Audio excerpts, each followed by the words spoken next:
Okay, we're recording. Are we wearing the same t-shirt? Is yours the camo one? Yeah. Yeah, that's the same. Wow, it's almost like we planned it. It would have been better if they were the inverse of each other. If mine was black with white, or if I was wearing it upside down because you're in Australia, one or the other. How are you? It's good to talk to you. No, you too. Yeah, doing well. Yourself? Not too bad. You're expecting a baby, are you? Yeah, we're about 6-7 weeks away now. Oh wow! So that's like start of January then, New Year's kind of. Yeah, mid-Jan we're due. Wow. Okay. And is it all going well so far? Yeah, we're going well. I think she's a bit over being pregnant. Wants to hurry up and sort of get the baby here already. Yeah, it tends to be the way. I imagine when the baby arrives, she'll soon, be a bit forlorn about. Oh, remember when I was complaining about just having to sit down? Yeah. Yeah. This is your first, is it? Yeah, first one. And her first too. Yeah. Wow. Okay, that's exciting. Very. And have you got everything Have you nested? Yeah, we're pretty much all ready to go. My partner, she's super organised with all that stuff. She's had it all ready for months. Yeah. Yeah, it tends to be the way. It's kind of like, are you married? Engaged. Okay. It's very like a wedding. In so after you get engaged first and after you get pregnant first, there's this panic of we need to do loads of shit, and you're you do everything you can possibly do as quickly as Yeah. possible or in a short window. And then there's just Yeah. this kind of dead period where nobody's talking to you about it anymore, and there's no information to share if they do ask. You're just nothing's changed. She's increased, her mass has increased slightly. It's like, what do you want me to tell you? And throughout that period of time, you're constantly like, should I be doing something? Am I forgetting something? Is there something are we fucking up by not doing something now? Should we be this relaxed? And then you're coming towards that point now again where it's like, oh fuck, we need to panic. I don't have all this shit done that I was supposed to have done. Yeah, it's fun though. It's really exciting. I'm excited for you. Do you know what you're having? Little boy. Wow. Okay. And have you been looking at names and stuff? Yeah, we've been trying to sort of struggling to find one we both agree on. Okay. We did like a veto. We each got 3 vetoes. So if something really wasn't your cup of tea, you could be like, remove that entirely from the conversation. But we only got 3 of them, and I think I used up my 3. I think it was kind of strategic on her part. She threw out 3 that she knew I wouldn't pick. So I used it was like, no, I'm vetoing that. Then she said the next one, no, that's gone, I'm vetoing. And then it was like, oh fuck, I have no vetoes left. No, yeah, it's funny though. I always think you start. I remember some of the names that we suggested at the start. We were like, "Oh, that's really cute," but we were only picturing a baby with that name. We were forgetting about the fact that someday it could be a 40-year-old accountant with that name, or someone walking into a pub and everyone shouting their name. Or you go the opposite. You see some people with a name when it suits a grown-up, but it's like, how did anyone ever name a baby that name? Oh, Keith. Yeah. Keith. Keith is a bouncer. Keith is not an infant child. Keith is going to come out of the womb wearing a suit with a little badge. Yeah. You used to play rugby league. Yeah. That's the fast one. Yeah, I played that for about 20 years since I was a little kid. Wow. Okay. And why league over union? Was that just what was the local club or whatever, or did you have a choice? Well, I'm originally from New Zealand, my family, and so my parents and that are they're rugby union mad because that's sort of the sport of choice there. But we moved to Australia when I was young, and where I grew up, there wasn't really a rugby union competition. It was more rugby league, so that's sort of how I ended up playing rugby league instead. And so I'm not overly familiar with league. I know it's very quick, isn't it? There's no rucking. It's all quick kind of turnovers and fast pace. Yeah, it's a lot faster than union is. Yeah. Have you ever played Union or no? I did a little bit, sort of. I'd play when I was younger. I'd play a bit of union in the rugby league off season. So Hmm. I'd play league as my main sport, and then during the off season there was a sort of a small union comp that I'd play just for a bit of fun. Would you ever get any shit from league for playing Union in the off season? Would they be like, "Don't fucking do that"? Uh, Not really. I think because where I grew up, the league comp was a lot stronger. You'd probably get a bit of shit from the union people because they didn't really like the league players coming over to play union. Like, Okay, yeah. And what was your position, your preferred position? I was a centre wing, really, sort of anywhere in the backs. I was Okay. a, And like, is it largely in league? I know, like, obviously you have to be fit to play rugby, but like, I get the impression you have to be fucking good at sprinting, and everyone that plays league is like ripped as well. Like, you know the way in when you're watching Union, you're kind of like, oh, I could probably do a job there. Like, I could probably slot in to one of those positions. Like, forgetting about all the skill and like tactical nous and everything that's involved. yeah, But like, you can fool yourself and think like, well, I could probably do a job there. But I feel like if any clips of league I've seen, I'd be like, I would be fucking destroyed within 3 seconds. Like, it just nothing good would come from it. yeah. I think like not taking anything away from like rugby union, but rugby league is a lot faster and you cover a lot more distance, and it's sort of you need to have a higher level of fitness. I think compared to union, it's sort of but because of the speed and the distance you cover, it's a lot. You see a lot of the big union props and stuff. They wouldn't really last too long in a league game because it's sort of they'd have to run and sort of play at a pace too high. But Yeah. then the opposite, you'd probably see a few league props that wouldn't cut it in union because they're bashing your head into a sort of these sort of 120 kilo nuggets. Have you ever played sevens? A little bit, And is that faster again then? but yeah, a lot faster. Yeah, Is that just because of all the space? yeah, because there's so much space and it's everything you do is at pretty much like 100% effort every time because there's so much space. You're playing at a lot higher intensity, but the games are obviously a lot shorter, so you can maintain that intensity for longer. Yeah. Yeah. I guess depends who you're talking about. I mean, I couldn't.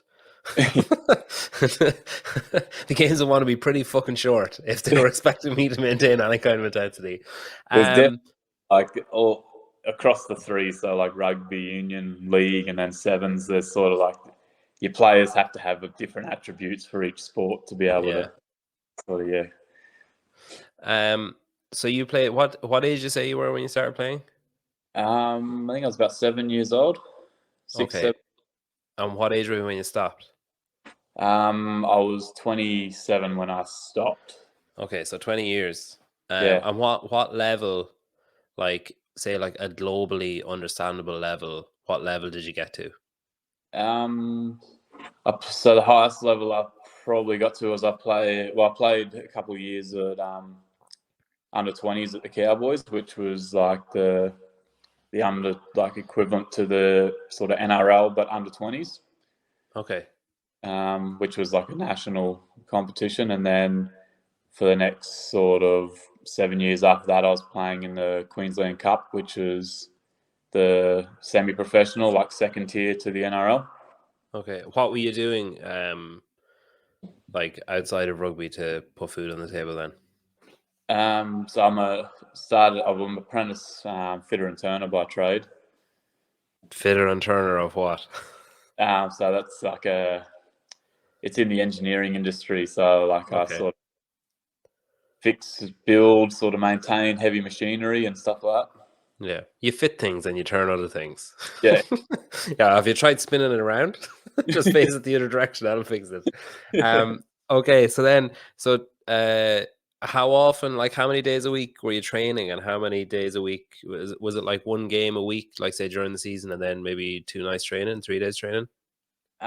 So when I was at the Cowboys, that was a lot sort of an intense training schedule. So you'd train 3 mornings a week, and 5 afternoons a week, sometimes 6 afternoons a week. Jeez. And then you'd So was play. that was like on a track to going professional, basically? Yeah. Okay. And then you'd play every weekend for the duration of the season. Yeah. And then that was quite sort of full on, especially because I was working full time during that as well. So I'd get up super early, go to training, race from training to work, race from work back to training, race from home, dinner, bed, and do that most of the year. And that was up until, so if that was up as far as up under 20s. Yeah. So you were like 20-ish when you stopped Yeah. there. Yeah. So And then is it, so when you come, I assume it's like a bit of a bottleneck, like you come towards, everyone's coming towards the age at the same time of like, you're either going to be picked to move on or you're going to be like, yeah, sorry, mate. Like, yeah. here's some other teams you could look at joining or whatever. Yeah. What was your reaction like when you weren't like allowed through the gate into the next step? I think at first I was thinking I'm still, in terms of rugby league, I'm still relatively young, so I've still got time to sort of pursue that dream. And then from there, I moved to because I was living in Townsville then, and then I moved down to Brisbane and started playing in the Queensland Cup, which is still quite a high standard of rugby league. That's sort of, it's the for like, I can say it's like the reserve grade for the NRL. So Yeah. where NRL squads have got 30-man squads, but they're only playing 17 players. Their other 13 are playing in the Queensland Cup, sort of. So that's where it's sort of the next pathway into going professional. Yes, that's where I ended up playing there for 7 years. And so you stopped playing rugby altogether then when you were 27. So what happened when you were 27? We had the season had only just started, and we got one game into the season before they cancelled everything when COVID first hit. Oh yeah, all that sort of stuff. So the season got cancelled, and then yes, a few months after that, I was involved in a motorbike accident where I got hit by a car and ended up having my left leg amputated below the knee, and that put an end to my rugby league. Yeah, well, it would, I guess. Can you remember the accident? Like, yeah, I remember sort of every bit of it. I was awake for all of it. So, because you know the way some people like either through banging their head or through like their head protecting themselves, being like, let's just close that door and never think about that moment again. Is everything vivid, or is it kind of like, oh, I just remember the pain, or I just remember like, flashes or whatever, or is it all like, is it like a movie kind of? Yeah, it's like a movie. Like I can remember the whole thing, every detail of it. Like I was awake and fully conscious for the whole thing. It was like I sort of was riding my motorbike sort of down a main road, and I had a Had you car. always had motorbikes? Were you comfortable on them? Like, Yeah, I've like sort of growing up where I've been riding motorbikes since I could walk. So my whole life growing up, I've always had motorbikes, and so I've always been quite confident on motorbikes. And then it wasn't I was sort of just going for like a Sunday ride with another mate of mine on his bike, and we were about 5 minutes from home. And I was just coming down a main road in Brisbane, and a car came off a side street. He wanted to cut across both lanes to head the other direction, and he just claims he didn't see me on the motorbike and just pulled out on the main road, which like sort of hit me on the left-hand side. And from there, that's sort of where like he sort of hit me on that left-hand side and sent me sort of cartwheeling across the road. And I was sort of cartwheeled about 20 meters, 30 meters down the road, but then I finally sort of come to a stop. And the first thing I realized was I had like just gravel rash on my arms, and I thought to myself like, shit, I got out of this pretty lucky. Like it wasn't too bad. And then it wasn't until I went to stand up and put sort of my left leg down, and it didn't quite feel right. And when I looked down, my left foot had been sort of crushed and sort of severed. And So when you say severed, what do you mean by severed? it had been sort of at the ankle. It had been sort of ripped off, and it was just sort of dangling by a bit of skin. Oh my god! So it had And like a you little. tried to stand on it. Yeah, well, Like something doesn't feel quite right. It seems like a mild way of putting it. I think the whole sort of just the adrenaline and everything, and how quickly it all happened. Like in the Yeah. first seconds, I didn't feel it. Like the first, I think all the adrenaline sort of blocked it out. I didn't actually notice it until I went So to. when you look down, then does the adrenaline just like evaporate from your body when you actually physically see it? Like, Yeah. When I looked down, I was like a bit of shock. I was like, "Holy fuck! Like what? That's not right." and I sort of sat back down on the road where I was, and I remember thinking like, "Fuck! What am I going to do here?" And I what was was happening around? Like, was the traffic stopping? Was there much traffic? Was it quiet, or was your mate? Your mate was gone on ahead, was he? Yeah. There was traffic everywhere because it was on one of sort of Brisbane's busiest roads. The guy who hit me, he just parked his car sort of up the road. Like he went back into the street that he was trying to come out of, and he just stayed in there, sort of stayed away from everything. The car behind me that saw it all was a paramedic on her way to work. Wow. So that was sort of lucky in a state where it's like she saw the whole thing and she came racing straight over, and she sort of told me to sit back, like, yeah, just sit down, relax. Had an ambulance coming. She had the whole thing under control. Yeah. Where was your friend? He pulled up on the motorbike behind me, and he raced over and was like helping us up as well. Sort of, I think he was Yeah. in a bit of shock himself. I fucking say, oh my Christ of Almighty. Um. And okay, what happens afterwards? God, I have so many questions. So you get in the ambulance. Have you ever ridden a motorbike since? No, not since. Would I've you ever?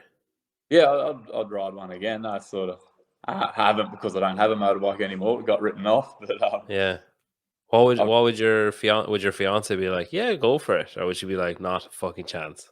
I don't think she would be too against it. I think my mum of all people would be not a fucking chance. Yeah. Um. Okay, so you go in the ambulance. Do they sedate you? Are you in much pain? Is it awful, or is it kind of like? Yes, it wasn't until like sort of when I was sort of lying back on the road waiting for the ambulance. That's when the pain sort of started to set in, and yeah, it was pretty intense pain. Like the only way I can describe it was like it felt like somebody had my like leg over a fire, and you just couldn't pull it away. It was just like burning. Yeah.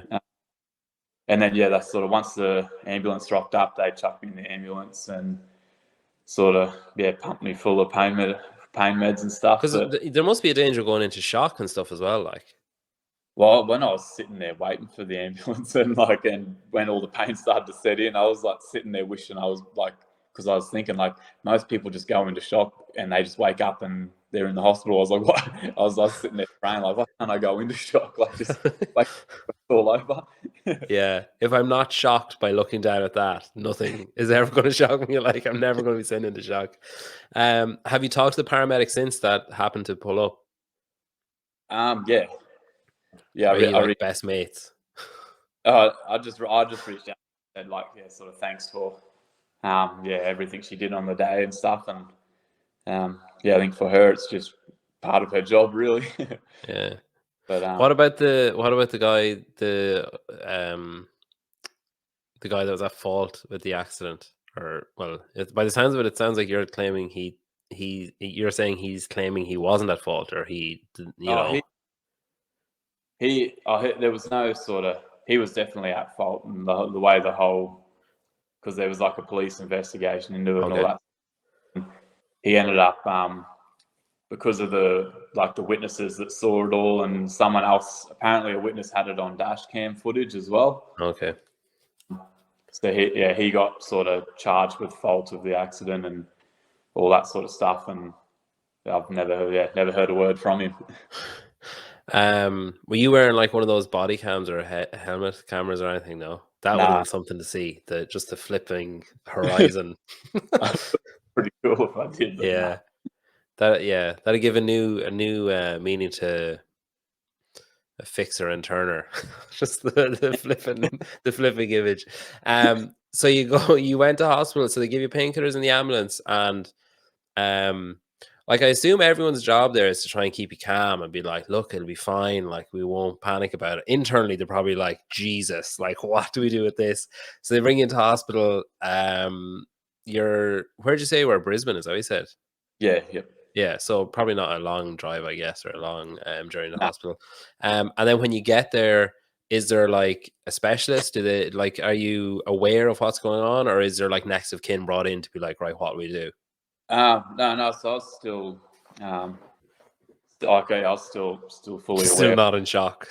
Yeah, because I found out throughout this whole accident and the ambulance ride, and even later throughout the after the surgeries and stuff, my body has I don't know, like a weird thing where the pain medication doesn't quite do what it's supposed to do on my body. Oh, great! That's exactly what you want to find out. Because throughout when I got to the hospital and I was like I had to go like straight in for like CT scans and all that sort of stuff where they assess all your body, and then when I was waiting to go into theatre to have surgery and stuff, I just kept asking for pain relief because I was like just still in like a fair bit of pain, and they sort of administered pain relief sort of 5 or 6 times, and over the space of a couple of hours, it just wasn't doing like anything, and I kept asking the doctor there for more pain relief, and they come in and said like, look, we've sort of given you, we have none left. yeah, they said like sort of as much pain relief as we legally can. They said like the amount of sort of ketamine and morphine in your system, like that's enough to put like 10 people to sleep and you're still sitting wait type thing. Like they said we're like legally cannot give you any more. So that was, I just sort of had to suck it up and sit there and deal with it. And how quickly do things move then? Because I'm assuming there's a like express timeline there that needs to be kept to, because like just blood loss, like everything, like there's just so much shit to consider there. Yeah. So I assume like things move fairly fast and the decisions have to be pretty rapid. Is that fair? Yeah, well, there was like I had to be raced in for emergency surgery no matter what. They spoke to the surgeon, come and saw me beforehand and said, "Look, we're taking you in for emergency surgery." He said, because they did at the accident scene, they sort of got my foot and sort of stuck it to the bottom of my leg and just wrapped it all up and sort of raced me to hospital, just so like if it could be saved, it was there. I suppose it wouldn't fit in a bag of frozen carrots, so they had to do something with it. Going into surgery, the surgeon said, he said, look, he goes, we'll go in and we'll try and see if we can save your foot, but he said it's probably like a 0.5% chance of being able to save your foot. Like it's going to be near impossible. So when he's saying save your foot, is he like, right, so they need to attach like what, like nerves, like tendon, all that kind of stuff has to be reattached, and he's like, the likelihood of it all working is basically impossible. Yeah, well, yeah, from the state of it at the accident where I saw it all, like they would have to reattach everything. Like there wasn't just that one little bit of skin at the shin, just holding it on. It's like the toughest bit of skin on your body. Yeah. And but yeah, so I went in for that surgery, and they sort of knocked me out and sort of did that surgery. And then when I came out of theatre and woke up, they came in and they said, look, sort of, yeah, like no surprise, we weren't able to save your foot. We had to sort of amputate it.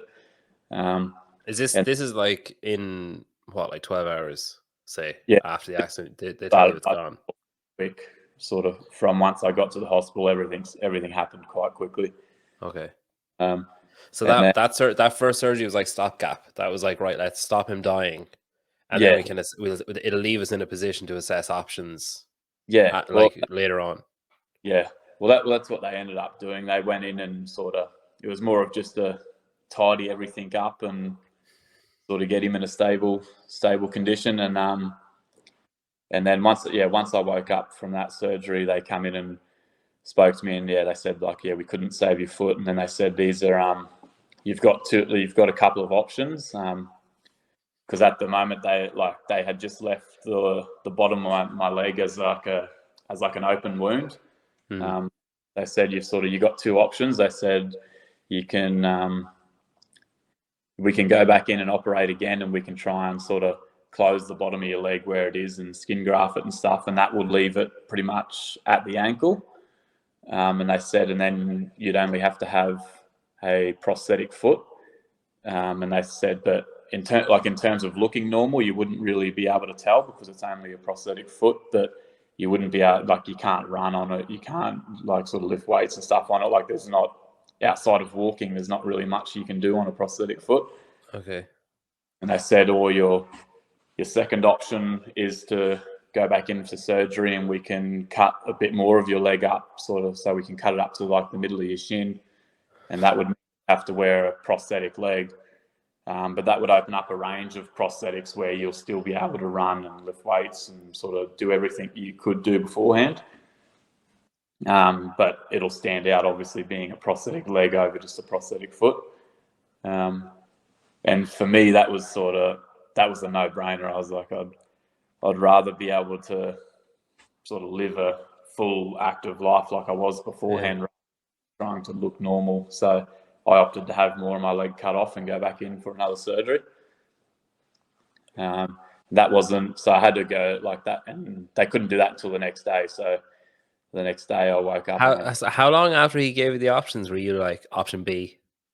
Oh, straight away, like as soon as he sort of read the options to me on the bed, I said option B. Like, no way am I going to be sort of limited to just walking for the rest of my life. Yeah, but it's still your leg. Like, do you know, it's like, and I know like what you're saying makes total sense, but I just don't know if I'd see it that way at the time. I don't know if I'd like, I just think if I'm lying there and like someone suggests cutting off more, I'd be like, is that not counterproductive? Like, do we not want to add more to it? Like, why we're just making it shorter? So the prosthetic foot that you would have had, is that like, say, like the I don't know what term to use, like stump, like where your ankle ends, say, just like sat into a foot. Basically, it wasn't like inserted. It was just like like putting on a shoe, kind of. Yeah, it would just sort of, your foot would just sort of, or your ankle would just sort of sit in the foot, and then it would just have like a Strap or like something. a slight little sort of brace that went up the side of your leg with a strap, which sort of fastened it there. Okay. And then, so where did they go then? Like, where did they cut? Below the Um, knee? so it's sort of mid shin now. That's where Okay. it's. And it's the same, what would you call it? The same procedure for putting it on. It's still, your leg still sits into it. You still strap it on, or there's more. I guess there's more purchase areas, I suppose. Like, it's easier to kind of hold on to it. Yeah. There's a lot. So now my sort of the residual part of my lower leg, so the rest of my Residual part of my lower leg is definitely a better term than stump. I should not have said stump in hindsight.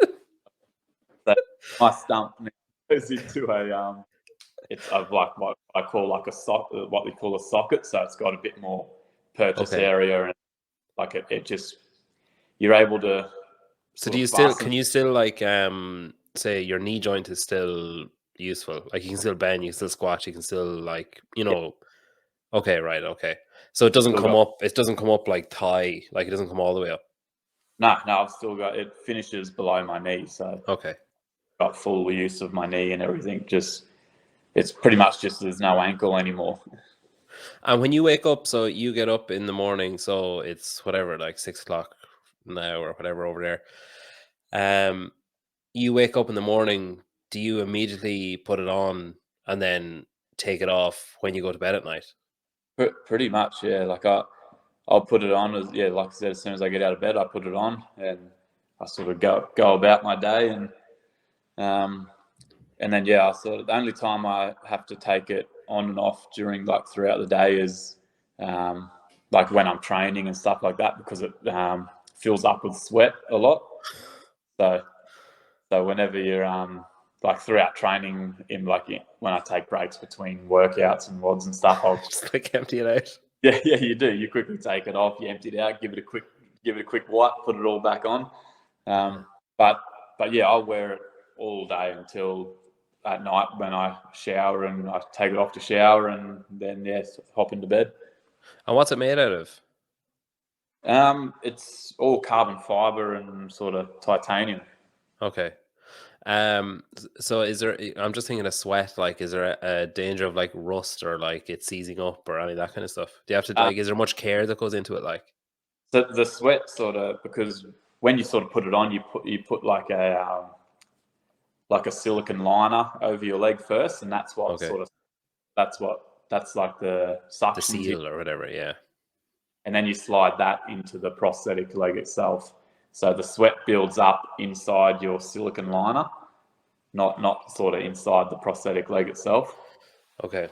And do you have to go like what do you know? You're like coming up on 3 years, I guess, of well, probably 2.5 years, I suppose, by the time you had it and everything else. So do you have to go like regularly, say, and have like, you know, because obviously your body changes, especially if you're training and stuff.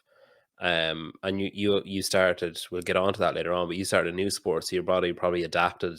Like there was probably an initial adaptation phase in just to whatever everything that had happened. First of all, I'm guessing first it was probably atrophy. Then there was like you got the prosthetic, started training again, so there's going to be a big change there. Like, do you have to go and get it like sized or changed, or do you have to go for checkups and that kind of stuff? In the early days, I had to go quite regularly because, like you said, there's a lot of atrophy in the first sort of 6 to 12 months because that that calf muscle that's still there, it's no longer active, so it does just like over the next few months, it slowly just sort of slims down, and every time that changes sort of size, your leg no longer fits, and you got to go get it resized. But sort of after about, I'd say probably 12 months, it's sort of settled into the size where it's pretty much like going to stay. So like it's now like I haven't, I only have to go in and get them refitted if they're no longer fitting right, which is pretty good now. Like being 2.5 years on from the accident, it's the size it is now is pretty steady. So I don't really have to go in too often. So what did you do then? Like what was your recovery like? So like do you have to learn, essentially relearning how to walk and how to stand up and sit down and get into bed, get out of bed? Do you have to relearn all that kind of stuff? Because obviously, like you mentioned there that your calf muscle is kind of like just fading away basically. Whereas I'm just thinking of like if you walk, that's obviously quite active when you walk. Yeah. So like, are you now training your right side or whichever? Like, are you training like that leg to use your glute, hamstring, like other muscles to replace that one kind of? Yeah, I didn't really. I think I took to a prosthetic leg like quite well. Like I had a few issues with the surgeries and stuff like that. And that second surgery they didn't sort of wasn't the best surgery, and it was kind of a bit botched, and I ended up going to a private hospital and having it all done again and having a third surgery, which sort of delayed the recovery process a bit. But after having that third surgery, I think within 5 weeks of sort of the healing process and that, I had a prosthetic leg on, and I was up and about straight away. Like I took to it pretty easy. Like I think as soon as my first time putting a prosthetic leg on, like a good one that fit, I was I I was walking easy, getting up, sitting down. I didn't really have to learn too much. I picked it up quickly. And had you been doing CrossFit beforehand, or where did that come in? Or how long afterwards were you able to start, like, you know, I assume like double unders would be fairly low on the list of like the physio saying like you can do this, that you can walk, stand up. Oh yeah, CrossFit's fine. I'm assuming that came Yeah. like a good while after. No, I'd never done CrossFit before. I'd always like being active my whole life and played footy, and I'd always done a lot of gym work and training and stuff, but it was all for rugby league. That was my sport of choice. So I was familiar with lifting weights and being in gyms and stuff, but I'd never actually done CrossFit itself. And it wasn't until I met my fiance, because I met her not long after I had my accident, and she played rugby league as well professionally, and she used to do CrossFit just to keep fit and sort of help with her rugby league training. And she suggested, she's like when I started seeing her, she's like, oh, like you'd be pretty good at CrossFit, you should probably give it a go. So she was the one who sort of introduced me to CrossFit and got me training and stuff. And that's probably when the biggest learning curve with the prosthetic started, because like you said, there's so many things like double unders and even like just like clean and jerking, snatching, sort of all these different movements that I had to slightly sort of adapt and change techniques and stuff like that to accommodate for the prosthetic leg. Yeah. So yeah, that was, in terms of like walking and running and sort of stairs and getting up and like that was all pretty easy. But yeah, when it come to actually like adapting to all the CrossFit movements with a prosthetic leg, that's where I really had to start like learning and thinking outside the box and coming up with different ways to do it. And like just with the mechanics of it, like say, like how active is it in, say, like a clean? Is it like essentially stationary and your other leg moves? You know, the way like most people will come up on their toes and like both feet would jump out. Is it stationary and the other one just jumps out like twice as far? Yeah, it's pretty.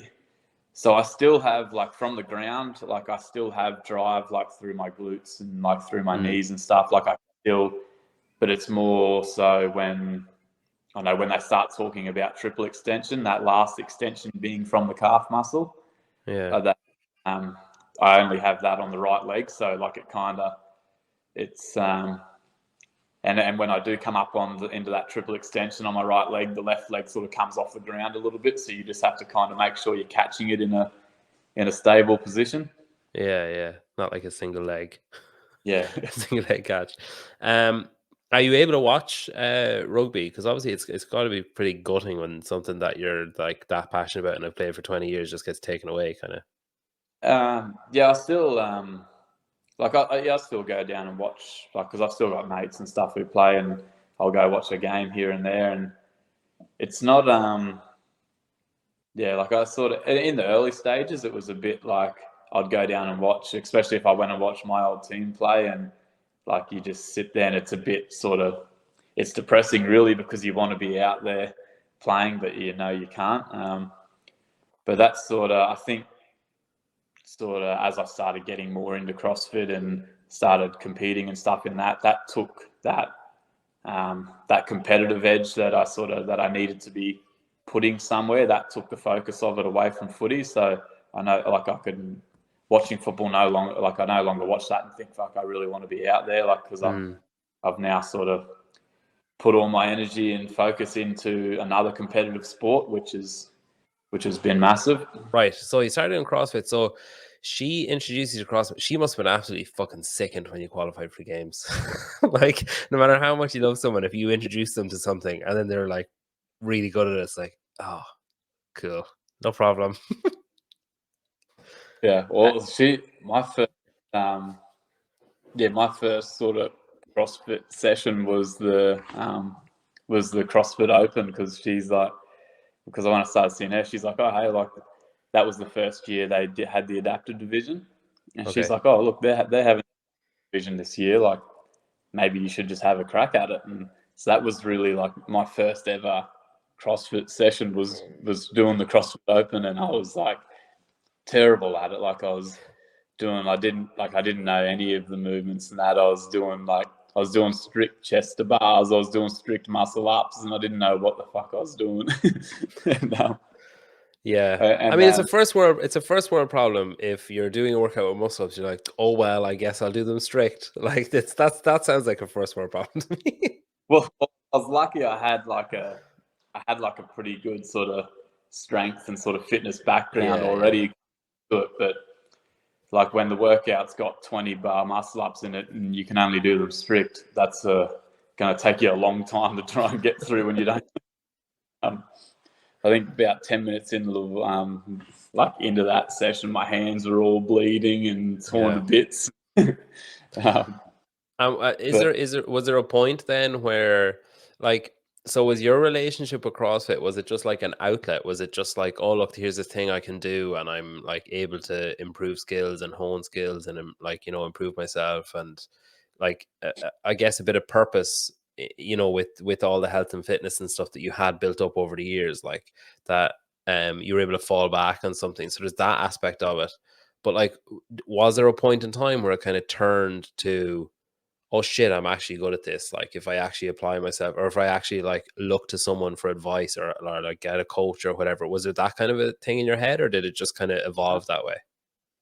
think it was kind of both. It was because yeah, I've always loved sort of always being active and training and sort of all that sort of stuff. That's like a massive part of my life, and that was something that, regardless of my accident, that I was always going to keep pursuing. And so I was definitely looking for something to still keep me active and training, and also competitive, because yeah, I've got sort of like a competitive side to me that I need to be like sort of pushing towards something and competing in something to feel that sort of edge. And CrossFit just, to me, it was just the best fit, because I had a pretty good sort of strength and fitness background that I could carry across into the sport. And with the new adaptive division, it was definitely something I can be competitive in. And also, like, I think CrossFit sort of having the variety of CrossFit, how there is so many things to learn and work on and sort of stuff. That to me was a big part as well. I didn't because I sort of needed that variety in my training to keep it interesting, and you're not just doing the same repetitive stuff day in, day out. Mm. And I think it wasn't until, yeah, like I said, like my first sort of session was doing the Open over those 3 weeks, and I think that year I finished like, as like 11th or 12th or something. So that was 2021 then. Yeah, Yeah.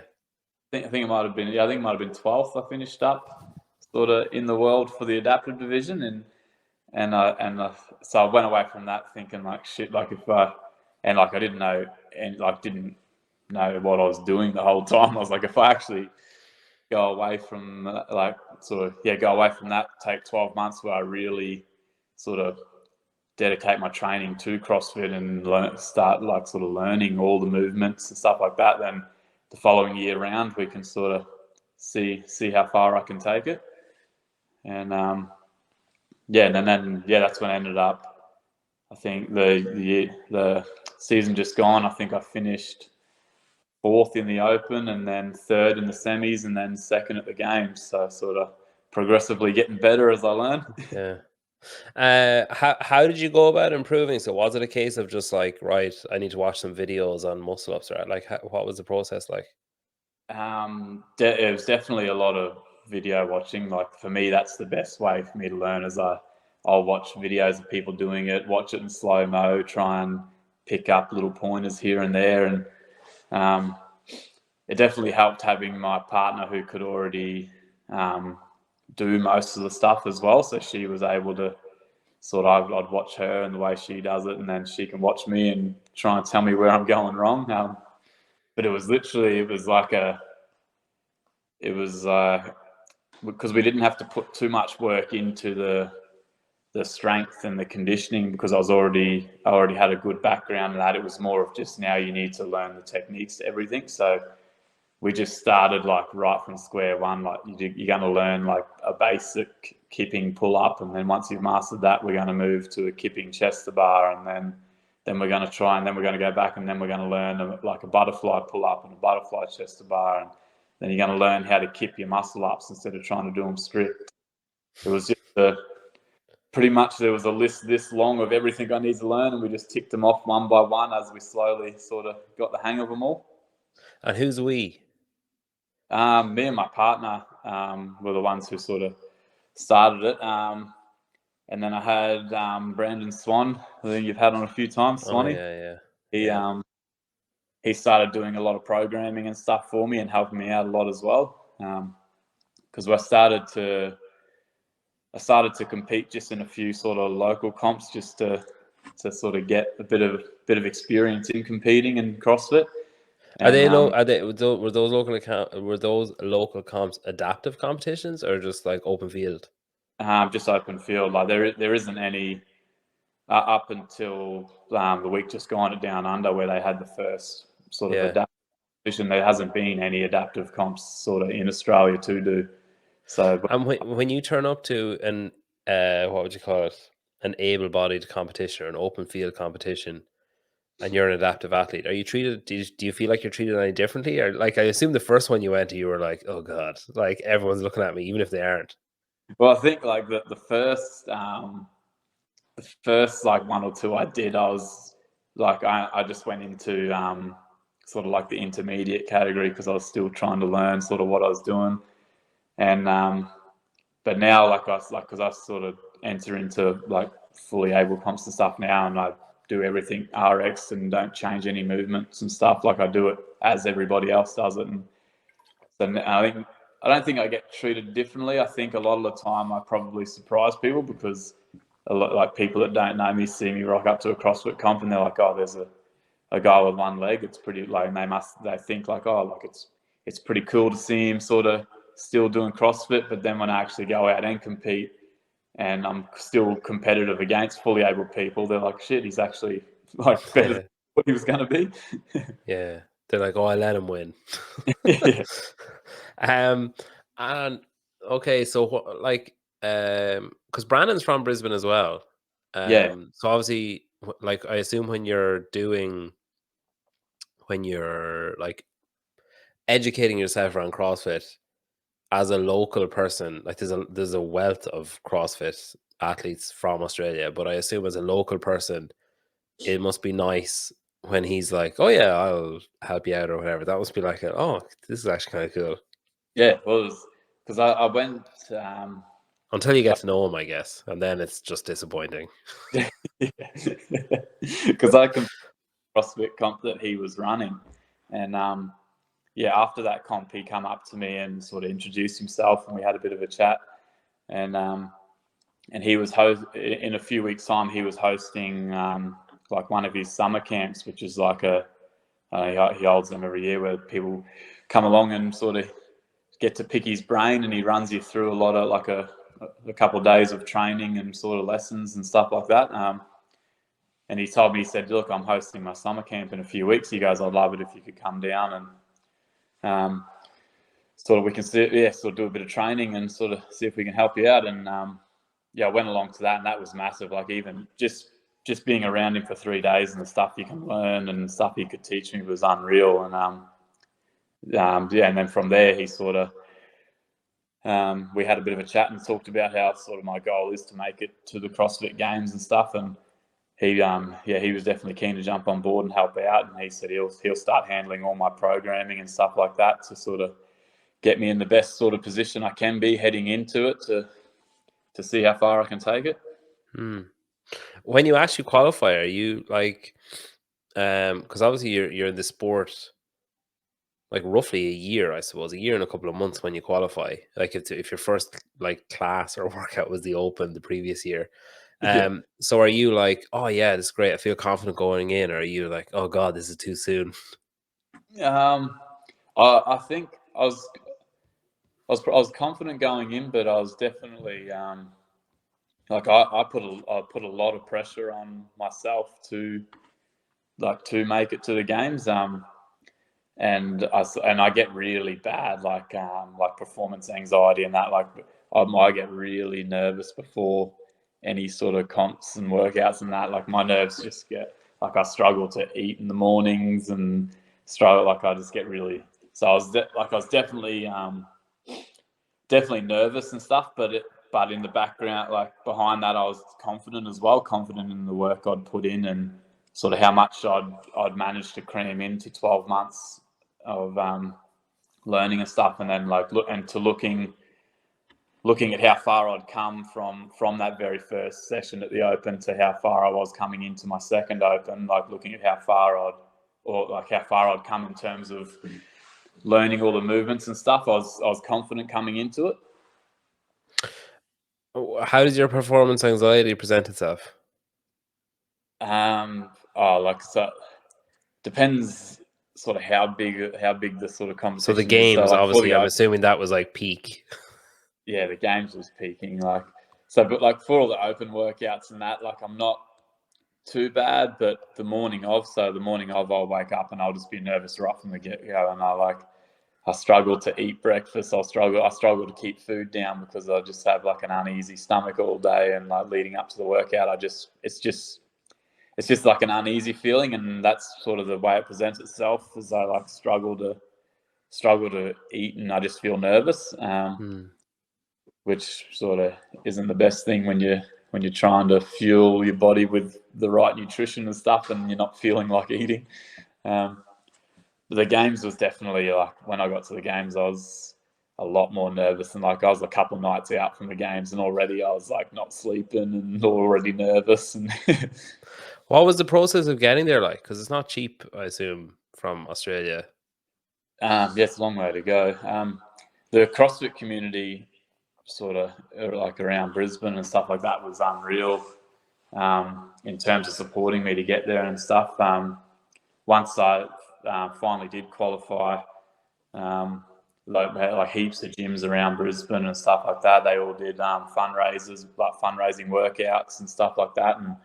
And Swanee he did up a fundraising workout where he programmed a workout. And then sort of and like for gyms to hold, so they can hold the workouts at their own gyms, and everyone just chucks in $5, $10, or whatever they want to throw in. They can donate, and all the money was going towards funding me to get over to the games. Yeah, that's amazing. So most recently, then you've had LSKD. You've joined LSKD as one of their athletes, Yeah. and there was like I guess a mini documentary came out. Now I kind of clocked you around when Brandon was kind of talking about you, and it was around the fundraising time, I think, or maybe it's just after that summer camp. I saw him talking about you, and then the fundraising, and then you're at the games and everything. So it's kind of like following a little bit. And then there are times where even when something's happening to someone else, you're kind of like, that must be bizarre. Like it must be bizarre to have like a major clothing brand and like company get in touch and be like, hey, we want you to be one of our athletes, and we're going to make a documentary about you, and like loads of people are going to see it. Like is that like hard to kind of rationalize in your head, or is it just like, yeah, this is fine, this is cool? Yeah, I don't know. I was kind of I was stoked when they reached out to me about like partnering up with them, because I love all their sort of clothing and stuff like that. So that was like the first thing I was like, fuck, that's good, because like I love all their clothes. This will be, but they've been awesome to work with. They sort of kitted me out with like shitloads of clothes and everything I needed to go over to the games. They were like, yeah, like just let us know what you need. We'll look after like that whole side of it for you. And then they sort of, but they do what I love about them most is how much they invest into their athletes. Like, and it's not just here's a shirt, wear our shirt, and sort of like promote us. Like they really invest a lot of time and like money and stuff into their athletes. Like with the documentary and stuff like that. That was straight after I got back from the games. They said like, yeah, once you get back from the games, they sent me down to Melbourne to work with like one of their media sort of teams that they've been working with, and they said we'll like want to film some content and stuff with you, and it's sort of help get my story and stuff out there as well as promote their company and stuff. Like they've been awesome to work with. When you were over at Madison, like what was the feeling like? I assume, is it just kind of equal? Like, are all the athletes treated the same? Did you feel like you were treated differently? Did you feel like you were like, I suppose there's always a danger with stuff like that it'd be viewed as tokenism, or that it would be viewed as like, kind of just like being wheeled out to like, oh, Yeah. look, we're ticking this box. Like, did you enjoy it?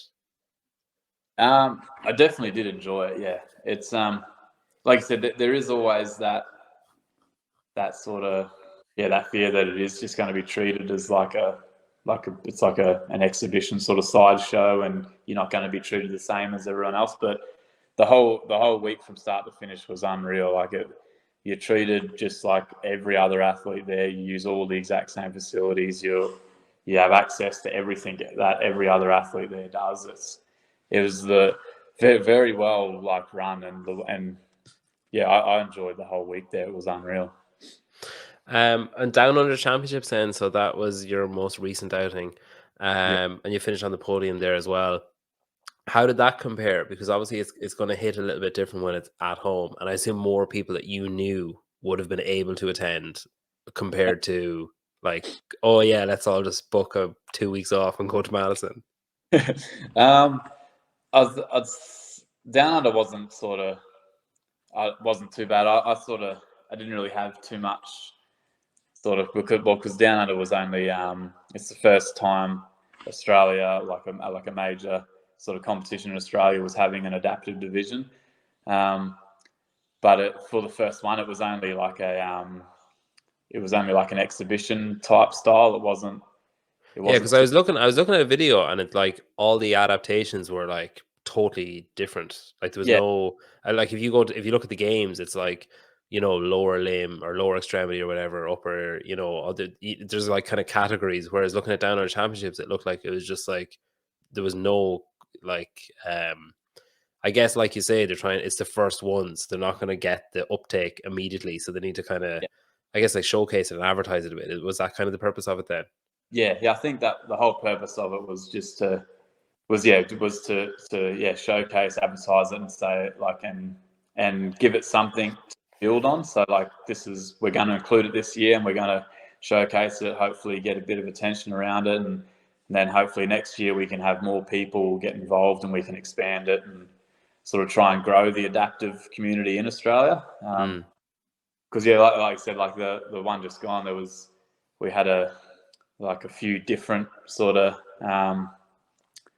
athletes with different sort of abilities and different sort of disabilities, and it was more of just like an exhibition. Like this is like even the workouts themselves, we were all doing different movements, movements throughout the workouts and all that. So it was more of just an exhibition to sort of to showcase that we're going to have an adaptive division and it's something we want to grow. Do you feel any pressure to be kind of involved in that? I don't mean like that event specifically, but I mean like that side of growing the sport, or that side of like, do you feel any kind of pressure of, oh, there's an onus on me now because I'm an Australian adaptive athlete who is at the games, that there's pressure on me to help to grow the sport and to include new people? Or is that something that you enjoy doing, that you enjoy, like say the exposure that the documentary would bring, or the exposure that the Down Under Championships would bring? That side of it I probably enjoy, because like the more people that I can sort of inspire, or people that are going through similar stuff to me that I can help and sort of show, like, and sort of along the way, like to me that's like the biggest part I take out of all of it, is if I can I can help and inspire other similar people who have gone through similar stuff to say like, hey, it's not the end of the world. There's plenty more you can still do. Then to me, I take a lot away from that. In terms of pressure, I don't think that adds to the pressure. I put enough pressure on myself just to try and win it. You miss enough meals as it is. Yeah, like I'm a very very sore loser. Like I hate losing. So like when I'm sort of trying to make it to the games and then like going to the games and stuff, I put that much pressure on myself to try and win that I don't think any of that stuff factors in my mind when I'm actually in that moment. What about like, so I've heard of, now most of this is just from movies, but I've heard of like phantom pain and like ghost pain and stuff. Like, do you suffer from any of that kind of stuff? It's not. I wouldn't say it's different now. Like in the early days, I was getting like a lot of phantom pains and stuff, where like because I can still feel all of that, like my foot and everything, like it's still there. And like to me, I can like if I'm not looking at it, like at the moment I'm moving my foot and stuff, I can still feel it all. And to me, I'm moving it around, but it's just not there. And is that explained? Like, is that just because for whatever 27 years you could do that, so your brain just assumes kind of, is that how it works, or is it like just some weird phenomenon? I think it's because like all of that, all of the nerves and stuff that ran to that part of your body, they're all still there. Like they've been cut, but they're all still there, and they're all still wired part of your brain. So like in your brain, like same as how you move your hands, you're sort of in that part of my brain. I'm moving my foot, and it's still sending those same signals down those same nerves and moving. Like it still moves the muscles in my calf and stuff like that. But Yeah. there's no foot there anymore. So like, but I still feel it all. In the early days, that it was like painful because that foot would always feel like it was just burning all the time. But that sort of faded like over like the course of a few months. It slowly faded away. I think the only thing I get now is like every now and then I'll get like a bit of and it's only like it might happen once every couple of days or something, where it literally feels like someone stabs you in the foot. But it'll just be like a real sort of like sharp pain, but like it's gone in a couple of seconds, and then away you go again. Like it's not really, I don't really get too much pain with it anymore, but I still can feel the whole thing like it's there. And is that similar? Is it just because the nerves are there that you randomly get stabbing pains? Has that been explained to you, like, or is that common? It's common with amputees. They still can't really explain like those stabbing pains, but do you ever get like an itchy foot, even though it's not there? So, sometimes, that's the most annoying bit is like you get an itchy foot and there's like you can't scratch it, and then you're like scratching titanium. you try, sometimes if like you'll get a bit of an itchy foot, but you'll find like if you sort of like go through the motion of doing it, like pretend you're doing it, it alleviates it. Like sometimes if you like scratch or sort of rub your stump, that might get the itch. Okay. And it'll go away. But there's sometimes where like I'll be scratching and rubbing my stump and it's not doing anything. The itch is on my foot and there's nothing there you can't do. Yeah, it's crazy. It's crazy. Okay, so 2023 then. Open plan is the same, I assume. Hit the Open, see where you go. Hopefully Madison again. That's definitely the goal is definitely to make it back to the games again. I was sort of I was as much as I was sort of happy and sort of stoked with coming second at the games. A bit of it's eaten away at me that I didn't win it. So that's definitely a big driving factor, as I want to get back there and hopefully try and go one better next time. Can you enter the open field and the adaptive field, or are you put into the adaptive field immediately? Do you know what I mean? I think you can enter into both. Is that something you'd be curious about? You just have to, yeah, I think you have to create 2 accounts though. Oh yeah, of course. So They want that money. well, that is something I do want to do that as well, but probably am going to do that this Open, compete in Yeah. both. Just to like obviously the priority will be the adaptive division because that's where I want to Yeah. try, my priority to try and get to the games again. But I do want to do the because they've said like obviously because what would you not be able to do? Pistols. I can do them. It just all has to be on one leg. Okay, but you'd have to on paper like you'd have to adapt that Yeah, workout. But yeah. pretty much everything else is Yeah, okay.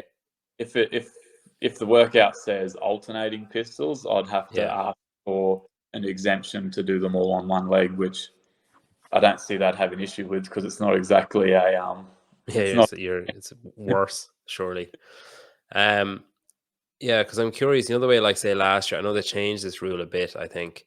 But like say Olivia Christetter and a few of those had to pick, did I want to go age group or did I want to go open field? So I wonder Yeah, if you did well in the open field, would there come a point where they're like, mate, you have to choose. Like, are you gonna go adaptive or are you gonna are you gonna do the adaptive quarterfinals or are you gonna do the open field quarterfinals?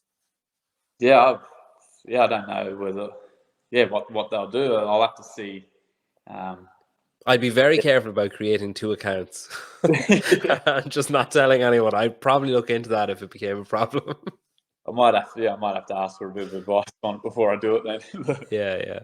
But eventually, that is sort of like because I still in Brisbane and stuff. I still compete in all the fully able Yeah. comps. Event like that is something I want to keep pursuing as well.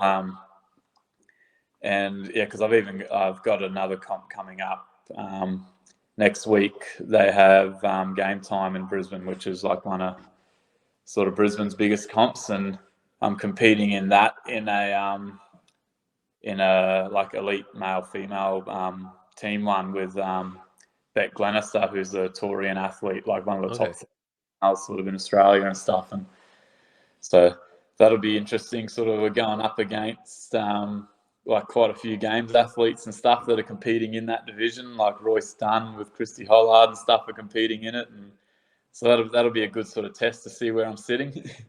I feel like Royce Dunn has done every competition that's been on in Australia in the last like 8 months. I just every weekend I'm like, oh, he's doing another competition. He's just like, yeah, he's just mopping them up. That'd be cool. That'd be really exciting. Well, look, we'll finish with a quick fire. So they're all either or. So skip or run. Run, Row or ski. ski, Clean or snatch. snatch, Dumbbell or barbell. dumbbell. Burpee or box jump. Oh, neither. I Probably. was actually just thinking that's probably the only advantage you have over able-bodied athletes in CrossFit is if you hit that leg on a box jump, Yeah, no problem. You just yeah, keep going, whereas other people be doubled over. yeah. That's the one advantage you get. Rugby or CrossFit? Probably CrossFit now. Wow, okay, that's cool. Look, it's been great to get to talk to you. You're a great company. You're a phenomenal guy. It's remarkable, like especially when it's so recent. It's remarkable how well you've handled everything and how quickly you bounce back. And just your desire to improve. Like just I defy anyone to watch the documentary from LS Kitty and not be like inspired in some capacity, even if you're not into CrossFit. Like not be inspired to be like I remember talking to Logan Aldridge and him telling a story about like it being just an arm. And like at the time, it was kind of lost on me. Like, because I was like, how the fuck can anyone think of it that way when it's happening? But like, he's proof and you're proof that like there are obstacles that seem insurmountable to people who don't have to engage with them. And then the people who do show that there's just that superhuman strength, it's especially evident in the adaptive field where you're just like, my God, like I'm able bodied and I couldn't be fucking arsed half the time. So it's incredible. Congrats on everything you've done and best of luck with next season and good luck with everything. Oh, cheers. Thanks, mate. I really appreciate it.